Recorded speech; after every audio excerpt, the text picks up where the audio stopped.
अनंत विजयम राजा कुंती पुत्रो युधिष्ठिरा नकुलः सहदेवश्च सुघोष मणिपुष्पकौ।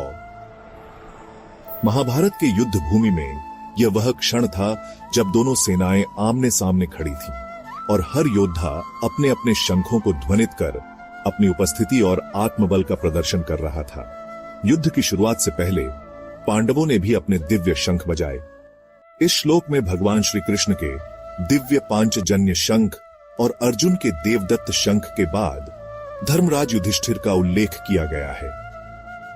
अनंत विजयम राजा कुंती पुत्रो युधिष्ठिरा, इसका अर्थ है कि राजा युधिष्ठिर जो महाराज पांडु और माता कुंती के ज्येष्ठ पुत्र थे, उन्होंने अपने शंख अनंत विजय को बजाया। इस शंख का नाम अपने आप में एक विजय का प्रतीक था।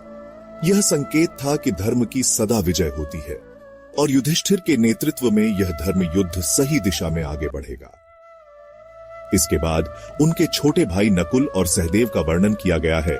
नकुलः सहदेवश्च सुघोष मणिपुष्पकौ, अर्थात नकुल ने अपने शंख सुघोष और सहदेव ने अपने शंख मणिपुष्पक को ध्वनित किया। नकुल और सहदेव जो अश्विनी कुमारों के समान सुंदर और पराक्रमी थे, अपने अपने शंख बजाकर युद्ध के लिए अपनी तत्परता दर्शा रहे थे। यह शंखनाद केवल एक ध्वनि नहीं थी, बल्कि एक संदेश था। यह संदेश था कि धर्म की रक्षा के लिए पांडव पूरी तरह से तैयार है।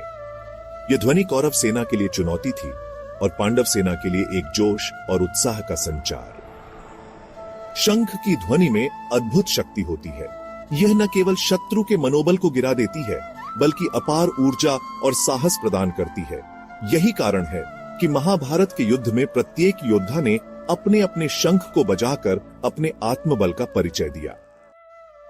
युधिष्ठिर जो सत्य और धर्म के प्रतीक थे, उनके शंख का नाम भी अनंत विजय था, जिसका अर्थ ही होता है अनंत काल तक जीतने वाला। यह उनके चरित्र को दर्शाता है कि सत्य और धर्म की सदा विजय होती है। नकुल और सहदेव जो अपनी वीरता और शौर्य के लिए प्रसिद्ध थे, उनके शंखों के नाम भी उनकी शक्ति को प्रकट करते थे। नकुल का सुघोष, जिसकी ध्वनि अत्यंत मधुर और गूंजने वाली थी, और सहदेव का मणिपुष्पक, जो दिव्य प्रभाव उत्पन्न करता था।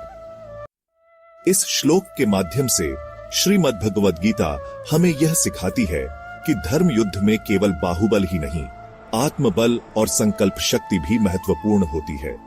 युधिष्ठिर का अनंत विजय, नकुल का सुघोष और सहदेव का मणिपुष्पक, यह सब केवल शंख नहीं थे, बल्कि धर्म युद्ध की दृढ़ता और विजय का प्रतीक थे। अनंत विजयम राजा कुंती पुत्रो युधिष्ठिर नकुल सहदेवश्च सुघोष मणिपुष्पकौ।